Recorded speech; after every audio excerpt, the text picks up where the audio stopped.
O Brasil é isso.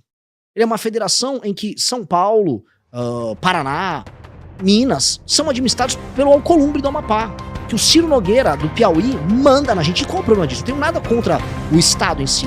Agora, é como você pegar a pessoa que tem o pior Estado, com os piores indicadores, com as piores práticas políticas e botar pra mandar nos outros lugares. Por isso que o Alexandre de Moraes tinha um contrato com o filme Barsi, é por isso que o Toffoli entra no jogo. Todo mundo entrou. É curioso que o valor que o Flávio pega pro filme seja basicamente o mesmo valor que o Alexandre de Moraes pega no contrato com a esposa dele. A gente começa a olhar essas coisas e fala, todo mundo entrou no game. Fala galera, o corte de hoje está sensacional. Então já deixa o seu like, se inscreve e vamos ao vídeo. Mas o que você falou é interessante, porque se eu volto 15 anos no tempo, aliás, mais tempo ainda, né? Eu me formei em 2010 na Academia Militar. Durante a Academia Militar, um dos temas de debate que a gente tinha para exercitar oratória e ideias, né, era a entrada do Brasil no Conselho de Segurança da ONU. Sim. A gente pleiteava uma cadeira lá. E a ONU, os países todos estão lá, mas tem um Conselho de Segurança que decide tudo, né? Quem tá lá? Estados Unidos, a Rússia, a China, e o Brasil pleiteava, né, uma posição. E isso nunca veio acontecer. E realmente a importância do Brasil de lá para cá, ela diminuiu em quase todas as métricas que você vai observar. Então a gente é um país de muito potencial, mas parece ser um potencial que não se transforma em realidade. Eu tenho várias perguntas aqui, você me deu vários ganchos, mas eu queria iniciar por uma, né? Porque o Partido Novo, ele não usou o fundo eleitoral, pelo menos na última eleição presidencial. Essa outra agora eu já não acompanhei tanto.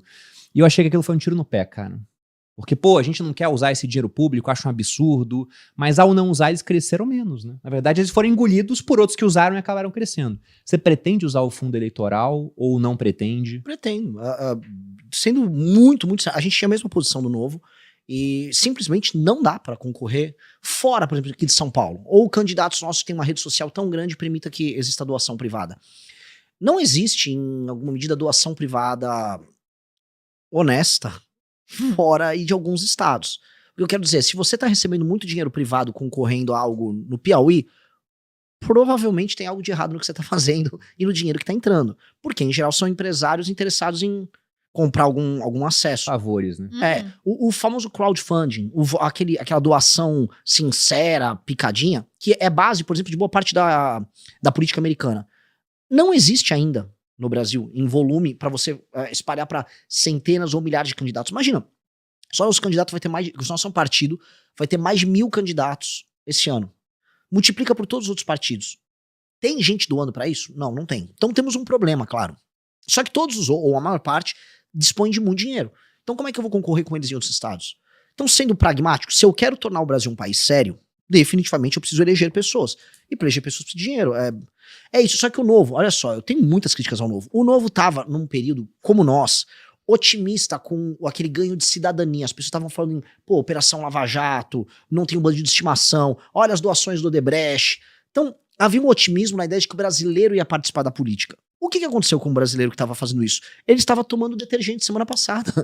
Né? O brasileiro que queria mudar a política, ele tá falando, o Flávio, ele só é amigo do Vorcaro, ele pediu um dinheiro para gravar um filme. Não, isso é absurdo. Isso é completamente insano. Estas mesmas pessoas... Isso é o que apareceu, né? Exato. Não, assim, sendo claro, né? Eu já até falando com jornalistas que fazem cobertura. Vazou pela Polícia Federal.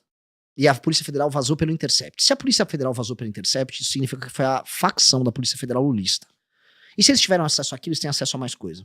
Quem tem acesso àquilo também consegue ter acesso, por exemplo, às quebras de sigilo bancário do Vorcário para saber pra onde ele mandou esses dinheiros naquele período de tempo que eles estavam negociando. Então eu acho que vai começar uma tortura com o Flávio. Se eu fosse alguém do outro lado, eu não ia vazar tudo de uma vez. Porque aí você vai aos poucos, né? Vai minando todo o capital social dele aos pouquinhos. Exatamente. O caso justifica de uma coisa e fala, não, foi só isso, daqui a pouco aparece mais e mais. Sim. Ainda fica com fama. Aliás, fama não, a realidade é mentiroso, né? Tá mentindo e tá aparecendo cada vez mais coisas. O que saiu na imprensa foi que a equipe do Flávio não sabia dessa transação. E aí teve uma reunião de emergência, mas como é que você não conta pra gente? Ele, eu não achei importante e tal. Tem um amadorismo muito grande. E assim, muita gente... É que assim, eu vou ser justo agora com a galera do mercado financeiro. Tô falando dos bancões, a galera que fica tomando essas decisões, que criaram o trade Tarcísio, tentaram o trade Ratinho. Eu sempre falava, cara, olha direitinho o grande mapa, assim, pra você perceber que não vai dar. Eu já sempre falei, não tem candidatura Tarcísio. Não faz sentido pra família Bolsonaro permitir pro Tarcísio candidato. Não dá pra ter o Ratinho, porque o Ratinho tá no Banco Master. O Ratinho vai sair um monte de coisa do Banco Master com o Tayaya, lá no Paraná, ele e o pai vão pular fora. Batata. E pelo menos no caso do Flávio, eles ficaram escaldados e ele não tá conseguindo o apoio do mercado financeiro institucional, vamos colocar aí. Tem uns influencers e tal que, não, agora é Flávio, mas difícil. Só que mesmo eles têm que entender, o Flávio é o cara com o maior telhado de vidro de todos. Há muito tempo na política, né? A gente estava discutindo isso hoje, A no café da manhã. Todo mundo que está há muito tempo na política tá sujo. Isso é um grande problema. Você é novo na política, então a gente Não, eu tô 12 provavelmente... anos. Não, vou dar exemplo, o Kim ganhou a eleição para deputado federal em 18. O Flávio tá há muito tempo, mas assim, você consegue fazer as coisas sem ser ladrão. Eu vou encontrar, mesmo na direita, bolsonarista, e na esquerda, pessoas que não cometem o crime. Estar na política, você consegue fazer sem se sujar. Você não acaba fechando os olhos pra muita coisa? Lá dentro... Uma pessoa lá dentro, entendeu? É. Até porque... Eu Assim, falo pra Malu, né? Já me perguntaram várias vezes, você não pretende entrar na política? Eu falo, cara, não, porque o círculo à minha volta seria muito insalubre. Você tem que ficar dando tapinha nas costas de cara vagabundo. que faz um monte de coisa errada, entendeu? É. Você pode até não se envolver, mas você vai ter que apertar a mão do cara, vai estar junto. Você tem que entender o deputado como se fosse uma espécie de um advogado seu que vai ter que ser colocado pra negociar com os bandidos. É isso. E o deputado tem que saber isso. Que ele tá ali numa posição de andar com gente insalubre e ter que negociar e ser simpático com gente escrota. Vou dar um exemplo, para passar um projeto de lei, vou dar um exemplo do Kim. Ele precisa convencer vários deputados do Centrão que estão no orçamento secreto. A maior parte dos votos para passar os projetos vão cair nesses caras. O interesse desses caras não é nem um pouco republicano. Eles sabem que o Kim não é do esquema. Então, existe um limite na relação. Só que você vai ter que lidar com o cara. Você vai ter que lidar com o cara mesmo sabendo que ele tá desviando o dinheiro da saúde na cidade dele, que ele tá vendendo o voto dele pro governo dentro de uma determinada circunstância. É muito escroto. E assim, é cada vez mais escroto com quanto você vai entrando. E conforme você vai afundando nisso, você vai percebendo que a política, especialmente a brasileira, é uma das coisas mais, desculpa o termo, escrotas do mundo. Eu quis fazer esse mergulho, e eu tornei minha pré-campanha uma espécie de uma terapia sobre o que é a política brasileira. Que eu quis fazer isso para as pessoas. Porque todo mundo fala assim, o problema do Brasil é o STF. A STF é um problema no Brasil desde 2012. Se a gente falar que, o problema é o STF... a gente está olhando um recorte imediato de um problema que é consequência de algo maior. O STF é consequência de um sistema político que necessariamente é corrupto e que precisa da Suprema Corte garantindo esses elementos. Tanto que os superpoderes do STF vêm no fundo de um acordão que foi proposto pelo Romero Jucá, que é lá de Roraima, naquele famoso áudio que vazou dele, que a gente precisa fazer um grande acordo com o Supremo e tudo. E ali estava dando a linha do que precisava ser feito com o Alexandre de Moraes, do inquérito, de destruir a Operação Lava Jato, e depois ele indo pra cima do Bolsonaro, ou seja, todo aquele desenho foi um desenho que esses caras montaram. Mas o que é a política brasileira? Quando eu comecei a rodar interior do Pernambuco, interior do Ceará, interior do Maranhão, eu comecei a olhar, cara, e eu comecei a mostrar para as pessoas, isto aqui não existe, isso aqui é uma fantasia, milhares, estou falando milhares, bem no plural, de cidades que não têm a menor capacidade de sustentar, que vivem de dinheiro que é coletado de você, que tá aqui, você, dele, que tá ali atrás do monitor, das pessoas que estão assistindo.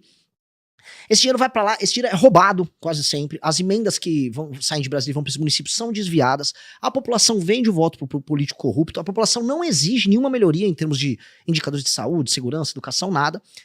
E ela vai vendendo o voto dela, e esse jogo vai rodando, e esses caras, em última instância, são os caras que elegem os deputados do Centrão, que em Brasília vendem o voto, que estão em todos os esquemas de corrupção, que acabam colocando, vamos dizer, no TCU, nas famosas indicações que ninguém acaba vendo, Tribunal de Contas da União, os tribunais de contas estaduais, ministros do STF, seus representantes, e aí você percebe aquilo que eu falei no começo do programa, que nós somos administrados por pessoas do Amapá, de Roraima, do Maranhão, do Piauí, e isso não faz nenhum sentido. Vou dar um exemplo aqui, uma analogia. Não sei se estou falando demais, tá? Que essa analogia é bem cabível. Imagina a União Europeia. Na União Europeia, você tem países que estão em condição melhor, condição pior. Mas quem manda é a Alemanha e França. São as maiores potências econômicas, militares, onde há boa parte da criação, os empregos de qualidade. Beleza. E aí você tem os países menores, que eles têm que obedecer critérios, inclusive, para continuar recebendo dinheiro, como foi a Troika funcionando na Grécia, em Portugal, etc. Agora imagina se a União Europeia fosse de fato administrada por gregos portugueses e irlandeses. Eu amo esses 3 países. Dito isso, não faz sentido. Sim. O Brasil é isso. Ele é uma federação em que São Paulo, Paraná, Minas são administrados pelo Alcolumbre do Amapá. Que o Ciro Nogueira, do Piauí, manda na gente. E qual o problema disso? Não tenho nada contra o Estado em si. Agora, é como você pegar a pessoa que tem o pior Estado, com os piores indicadores, com as piores práticas políticas e botar pra mandar nos outros lugares. E isto é o que tá. Isso, em última instância, é o que gera o STF com superpoder. É isso que, que gera os altos impostos que a gente paga, que gera corrupção, que gera a impossibilidade de você ter um país sério. Só que ninguém nunca teve coragem de botar o dedo nessa ferida. E eu falei, vou colocar. Porque o verdadeiro sistema é esse. Ah, não, o sistema, sei lá, é o André Esteves sentou com o Alcolumbre. Não, o sistema é diferente. O sistema começa com um prefeito, uma cidade de 2 mil habitantes, cujo dinheiro, cujo orçamento vem 97% de repasses da União. O sistema começa ali. E ele vai avançando pros políticos, pros grandes deputados, pros grandes senadores, e aí esses caras fazem um esquema em Brasília. E esse é o problema que faz que o Brasil não dê certo. E como acabar com isso, cara? Porque o Giordano Bruno, ele tinha uma frase que era muito interessante. Ele falava que é muita ingenuidade pedir para aqueles que têm o poder para reformarem o poder. E aí digamos que você seja eleito, mas tem uma base forte no Congresso. E o STF também tá lá, né? Porque hoje em dia ele também... vocês legislaram isso? Não quero. Não vai ter. E esse é um esquema muito rentável para quem tá na política já há bastante tempo. Como você disse, tem um pessoal que tem dinheiro, que quer fazer políticas de curto prazo, mas esse pessoal pensa a longo prazo, em intervalos maiores, né? E, inclusive, eu fico curioso para saber a sua opinião sobre se tem alguém realmente que manda no Brasil, dado o que o Vorcaro fez. Porque o Vorcaro, ele era um banqueiro de um banco pequeno, que ficou médio, por conta das captações que ele fez com os CDBs do Banco Master, oferecendo, né, rentabilidades muito mais altas do que o normal que você vê no mercado. E esse cara, ele comprou todo mundo. Porque tem gente de esquerda, gente de centro, tem gente da direita, ele basicamente comprou todo mundo. Eu pensei, cara, o Vorcaro fez isso sendo um banqueiro médio. O que alguém realmente com muito poder econômico, tipo se o Elon Musk quisesse, ele comprava o Brasil, pô. Sim. Sim. O que o Vorcaro provou é que a ascensão, quando você dispõe de um fluxo de caixa recheado, que é o que eles fizeram com o Credit Sexta, isso alimentou os CDBs deles, e com caixa, com dinheiro na mão, você pode ir comprando quem você precisa comprar e com base nisso você começa a gerar mais dinheiro. Ele entra num ciclo virtuoso em que o grande ativo é a compra da autoridade. A autoridade é a chave que você abre para você fazer mais dinheiro. Eu tava vendo, por exemplo, tô fazendo aqui um podcast para meter provocação aí pra muita gente, pro Tarcísio. Tarcísio recebeu doação do Fabiano Zettel, ligado ao Vorcaro. O Tarcísio fez uma venda muito estranha da EMAI. Por que a EMAI foi vendida pro Tanuri, que é o sócio oculto, o verdadeiro dono do Banco Master? E por que um cara ligado a... Por que a Ambipar estava envolvida nisso e o cara da Ambipar foi parar na Sabesp, que foi privatizada também pelo Tarcísio? Por que o Tanuri, após comprar a EMAI, ele sai fazendo emissão de dívida e essa emissão de dívida foi utilizada para comprar títulos do Let's Bank? Ele comprou uma estatal para emitir dívida e comprar títulos do Let's Bank. Aí o mesmo Tanuri vai no Paraná do Ratinho, parceiro de negócios dele, e aí ele compra... Foi a Copel, e fez a mesma coisa com, acho que não sei se foi o Will Bank ou com o próprio Banco Master. Ou seja, cada chave de acordo político que você abre uma porta em que você tem possibilidade para emissão de mais dinheiro e de dívida, e aí você vai rodando aquele sistema. Até uma hora que o sistema, essa pirâmide ia colapsar, e aí eles foram enfiar ou no FGC ou no BRB. Era o plano dele. Essa ascensão, a gente percebe que ela é muito fácil. Eu conversando até com pessoas no mercado financeiro, os grandes banqueiros brasileiros se assustaram. E se você reparar, o plano era perfeito se não fosse o Banco Itaú. Porque quem fez aquela famosa matéria do Piauí, que, né, começou a falar, olha, tá acontecendo um negócio muito grande, que era o caso do Vorcaro, foi basicamente a mando da família dona do Itaú. E o Itaú falou, cara, isso aqui é inaceitável. E ele foi pra cima. E aí o sistema financeiro tradicional, normalmente Itaú, foi pra cima do Vorcaro, e aí entra a Rede Globo, e aí todo mundo vai olhando e falando, nossa, o cara comprou todo mundo. E essa é a verdade, ele comprou absolutamente todo mundo. E foi rápido e fácil. O que eu acho, porque foi rápido e fácil. O escândalo do Master, ele acelera mesmo quando acaba a Lava Jato. E quando não tem mais prisão em segunda instância, e quando todo mundo entendeu que se não tem mais prisão em segunda instância, basta ter contatos no STF e no STJ, que você pode fazer os grandes negócios brasileiros e nada vai acontecer. Eu acho que foi essa motivação do... Pô, ficamos entre 2014 a 2020, todo mundo morrendo de medo que a Operação Lava Jato vai te pegar, todos os amigos foram presos, sabe? Os caras do PMDB foram presos, os caras do PT foram presos, tá todo mundo preso, Marcelo Debrecht foi preso. Puta, acabou, vamos voltar pra festa. Aí eles soltaram aquela energia roubalhenta deles, de anos de retenção, ali, e acharam nada vai acontecer. É por isso que o Alexandre de Moraes tinha um contrato lá com a Viviane Barsi, é por isso que o Toffoli entra no jogo, todo mundo entrou. É curioso que o valor que o Flávio pega pro filme seja basicamente o mesmo valor que o Alexandre de Moraes pega no contrato com a esposa dele. A gente começa a olhar essas coisas e fala, todo mundo entrou no game. E realmente todo mundo entrou no game. E o desenho que é feito é para nada acontecer. Agora você falou uma coisa muito interessante, que é o sistema não vai querer se autorreformar. E não vai. Não vai. O desenho que está sendo feito por todos. Envolve os Bolsonaro, envolve o PT, envolve o próprio STF, saber quem vão ser os bodes expiatórios e vão ser jogados pro sacrifício, para você ter o menor dano possível pros agentes. É um equilíbrio instável, é meio quase teoria dos jogos. Não pode ferrar muito pro Flávio, se não abre uma porta que vai poder ferrar muito para outro. Então, todo mundo tem que, né, aquela famosa ninguém solta a mão de ninguém, versão de esquerda a direita, de todo mundo envolvido. Então, acho que tem um equilíbrio instável. O que a gente precisa fazer? É a tese das contra-elites. Nós temos que formar uma contra-elite. Por hoje é só, pessoal. O que acharam do vídeo de hoje? Deixem seu comentário aqui embaixo. Não se esqueçam de deixar o like, se inscrever no canal e compartilha. Até o próximo vídeo. Valeu!